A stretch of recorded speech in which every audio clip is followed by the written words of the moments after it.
All right, welcome back to Todd and Tate's full on explaining something complicated. So today what we want to talk about, we're going to talk about our new MPU cheat sheet. This cheat sheet is going to be very simple so that you as salesmen can understand exactly what situation you would need and main panel upgrade.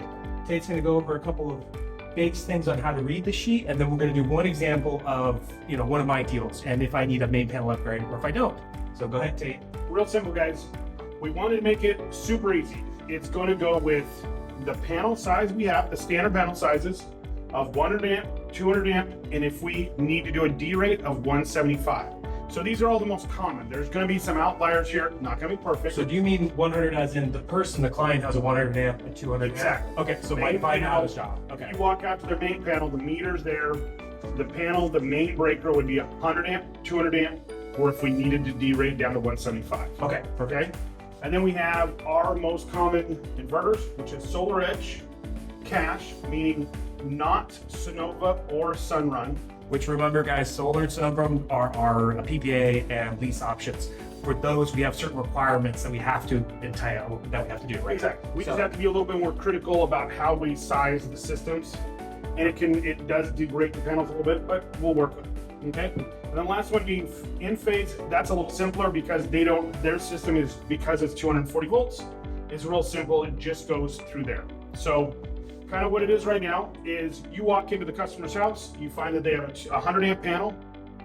We can help you guys with trying to figure out how that works, but you walk out there, they have a 100 amp panel. They can put 8 to 14 panels on that system. And remember, this is based off a 395 and a 405 panel. Exact, very important. So that will change and you'll get a new sheet as we get into bigger panels as they come out, guys. So remember, this is only for those. Perfect point, Todd, thanks. So we can do, you come out there, you want to know how many panels we can put on before we need to do an upgrade? 8 to 14. Super simple. If we need more than that, let's hope they've got a 200 amp panel.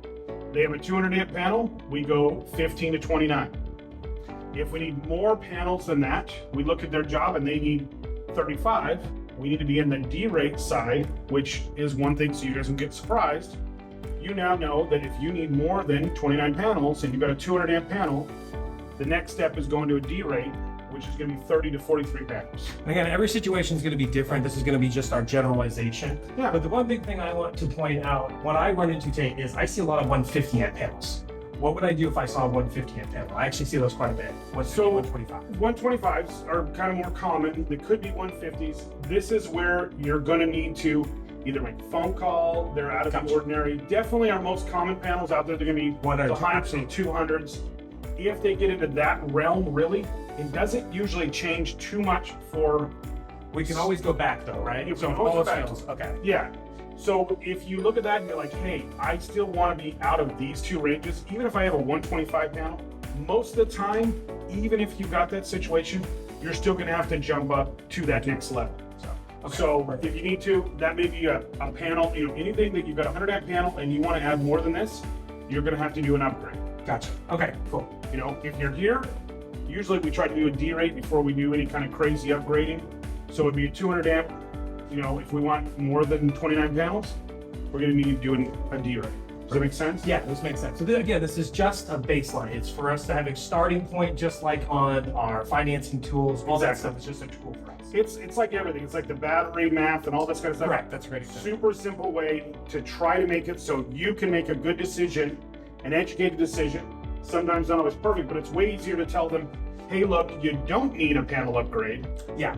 Then to come back and say, oh, whoops, now we need to do a panel upgrade. Sorry, we're gonna have to charge you whatever that is today. And on the sales end, guys, I would just point this out. Remember, if we think we're right in the middle and we might need to move to the next level, just do what I do. I just prepare them.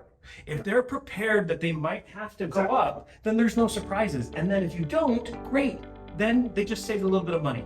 So remember, guys, this is to help you prepare your clients for better situations. And you can, again, it's all about our customer service and making sure that they are taken care of and that there's no surprises. And that's what they did with this, which is really awesome. Yeah, I think that's the big thing. It's all about not giving our customers surprises. Yes. Simple. Now, when we get into, we're selling, if you're a Sonova Sunrun sales guy, you're going to do PPAs or whatever that may be. It does cut down a little bit because they're more critical. We go 8 to 11 panels. After that, we need an upgrade. Yeah. Simple as that. Yeah, they have just certain requirements that we have to Yeah. follow to make their PDAs and leases more profitable. So Guaranteed. Yeah, guaranteed. So that's what I would do. Same thing here. We're going to go from 12 to 23. We're going to have to do a D-ring. Now, when it gets to in phase, it's real simple. We don't have the two different cash or sunrun type deals. Real simple. Now, these guys, the one nice thing you get with in phase is you can go all the way down to one panel.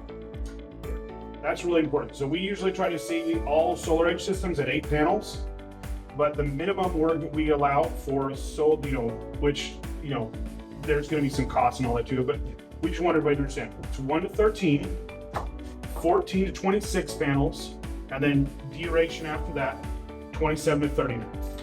And then I also want to tell people, remember, this 8 panels is in one direction.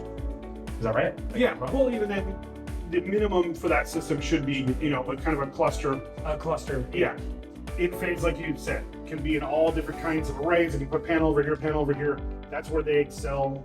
Solar Edge is more of that cluster type deal. Yeah. And making sure everybody works, especially if we have weird shading. Perfect. Cool. This is easy, guys. I like it. Do you have any more? We're good. That's it. Todd and Tate signing off. And don't forget to sign up for Yep, That's Todd.